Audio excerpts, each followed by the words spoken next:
Kahrolsun İsrail! Kahrolsun İsrail! Yırt kaldırıyor.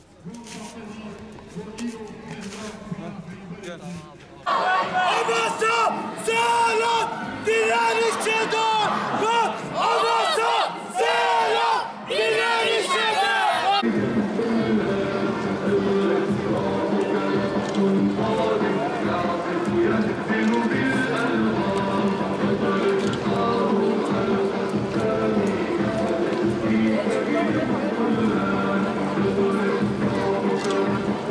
Hacı, bir röportaj alalım senden.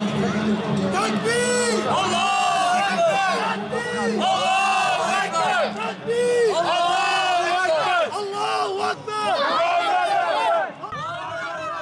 Hamas'a selam, direnişe devam. Hamas'a selam, Direnişe devam! La ilahe illallah Muhammed Habibullah Muhammed Habibullah La ilahe illallah La ilahe illallah İsrail lanetullah İsrail lanetullah İsrail lanetullah İsrail lanetullah Ey sabah başlığa biraz öfkelenip kafayı taksa biraz öfkelenip kafayı taksa esir mi olurdu Mescid-i Aksa? Esir mi olurdu Mescid-i Aksa? Biraz öfkelenip kafayı taksa biraz öfkelenip kafayı taksa esir mi olurdu Mescid-i Aksa? Esir mi olurdu Mescid-i Aksa? İslam toprakları oldu kan gölü İslam toprakları oldu kan gölü Akan bütün kanlar hak için aksa Akan bütün kanlar hak için aksa Esir mi olurdu Mescid-i Aksa? Esir mi olurdu Mescid-i Aksa? Meryemlerle, Aminelerle, Ayşelerle, Fatmalarla, Zehralarla, Esmalarla, Ümmü Gülsümlerle hep birazdan tıpkı buradaki gibi ta yürekten tekbir! Tekbir! Tekbir! Demeyi Rabbim size nasip etsin. Orada kardeşlerimiz zulüm geliyor. Biz de onlar için buraya geldik. Onların yanında onlara destek oluyoruz. İşte onlar için buradayız. Ya, Allah onların şehitliğini inşallah kabul etsin. Orada bizim gibi kardeşlerimiz şehit oluyor. Onlara zulmediliyor. Onlara Allah'tan yardım ediyorum. Allah onlara rahmet eylesin. Orada İsrail onlara saldırıyorken biz burada onlara destek veriyoruz. Ve İsrail Fransa yardımı olmasaydı, Amerika yardım etmeseydi Filistin İsrail'i ezip geçerdi ama İsrail'e Fransa ve Amerika yardım ediyor. Filistin'e de Allah yardım ettiği için Filistin kazanacaktır. Bizler de buraya Filistin'e destek için geldik. Her zaman Filistin'in arkasındayız. Hamas'a Selam, direnişe devam. Biz Filistin'e destek için geldik. Allah İsrailleri kahretsin. Bu İsrail'in bu yaptığını gerçekten kınıyorum. Yani İsrail kesinlikle bir devlet değil, bir örgüt gibi davranıyor. Yani biz de buna karşı çıkmak için burada toplandık. Çok güzel bir şey. Bunun için Hüdapar'dan ve diğer bununla emeği geçen tüm insanlardan Allah razı olsun.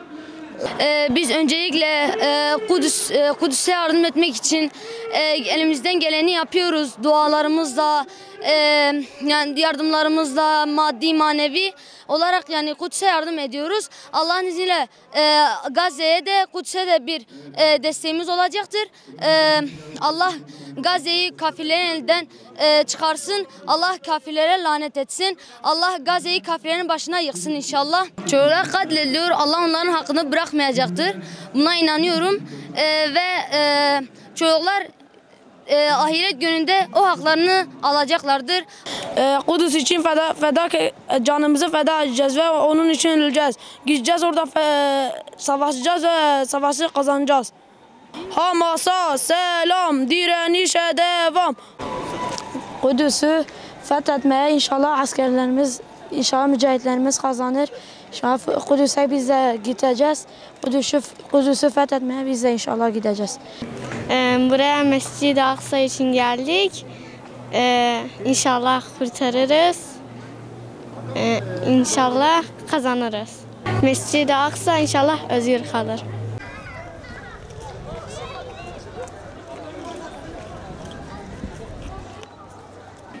Bu Filistin'deki kardeşlerimize destek amaçlı bu programı yaptığı için Hüdaparlı kardeşlerimize teşekkür ediyorum. İnşallah bu program sayesinde İsrail'e psikolojik baskı yapıp onların yenilmesinde bir yardımcı oluruz inşallah diyorum. Peygamber Efendimiz Aleyhisselatü Vesselam'ın karşısında nasıl kafirler duramadıysa biz de bizim gibi Müslümanların da peygamberin arkasından geldiğimiz gibi, yani peygamberin dediklerini bizim yapacağımız gibi onların da kaybedeceğini düşünüyorum. Yani hiçbir zaman zulüm İslam'ın karşısına çıkamaz. Bugün beyaz kefenlerimizi giyip meydana geldik. Filistin'in yanındayız. Bizim aşkımızda Selahattin Eyyubi'nin aşkı var. Kefenlerimizi giyip meydanlara geldik. Filistin'in yanındayız. Kahrolsun İsrail. Bugün Kudüs'ü desteklemek için geliyoruz. İsrail'in Kudüs'e yaptığı şeyden dolayı Kudüs'ü desteklemek amacıyla programa katılıyoruz. Bekle bizi İsrail, Allah'ın askerleri çoktur abi. İnşallah biz de şehit oluruz abi inşallah. Filistinli kardeşlerimizin yalnız bırakmayacağız. Her zaman onların yanında olacağız. Ta ki İsrailliler durana kadar. Ve bize mitinge geldik Filistin'e destek olmak için. Kahrolsun İsrail! İçimiz yana yana meydana geliyoruz. Hani elimizden gelen hani Hazreti İbrahim'in meselesindeki karıncaya diyorlar ya. Diyorlar hani senin taşıdığın suyla mı bu ateş sönecek? Hani gönül isterdi ki bu bizim İslam devletinin başkanları sadece sınırı açaydı. Yine saraylarında oturaydı. Sadece bize sınırları açaydı. Hani biz gerekeni zaten yapardık Allah'ın izniyle. Fakat yapmadıkları gibi bize de engel oluyorlar. Biz de diyoruz ki elimizden bu geliyorsa bugün budur. Yarın farklı şeyler gelse farklı şeyler yaparız. İnşallah Rabbim İsrail'in yok oluşunu bizlere nasip eder. Biz Osmaniye'den geldik. Buraya Filistinli kardeşlerimize saldırı yaptıkları için onları desteklemek için geldik. Kahrolsun İsrail. Aksa tufanı için Kudüs'e destek amaçlı buraya geldik abi. Tek amacımız İsrail zulmünü önlemek. Abi Allah İsrail'i kahru perişan etsin. Biz Müslüman olarak kendi görevimizi burada yapıyoruz. Onlar da orada yapsın. Dirensinler abi. İsrail'in zulmüne karşı tepki göstersinler. Biz burada, onlar orada abi. Her birimiz birlik olup destek veriyoruz. Diyarbakır merkezden hani geliyoruz. Diğer kardeşlerimizin de hani buraya geldiğini biliyoruz. Çevre ilçelerden, çevre illerden. Allah hepsinden razı olsun. Gün gerçekten birlik olma günü, beraber olma günü. Kardeşlerimize buradan desteklerimizi gönderiyoruz. Maddi manevi hani yanlarında olduğumuzu gösteriyoruz. Allah inşallah hani beraberliğimizi iki cihanda da daim ettirsin. Herkese teşekkür ediyoruz. Gelmeyen kardeşlerimize teşekkür ediyoruz. Canımız kadımız feda olsun Aksa'ya diyoruz. Bence herkes Hamas'a yardım etmelidir. Hamas bizim dostumuz. Filistin'e yardım etmelidir. Kahrolsun İsrail. Hamas'a selam, direnişe devam. Bence her zaman herkes Filistin'in yanında olacak. Kudüs'ü kaybetmeyeceğiz. Hamas'a selam, direnişe devam. Kahrolsun İsrail. Yaşasın Filistin.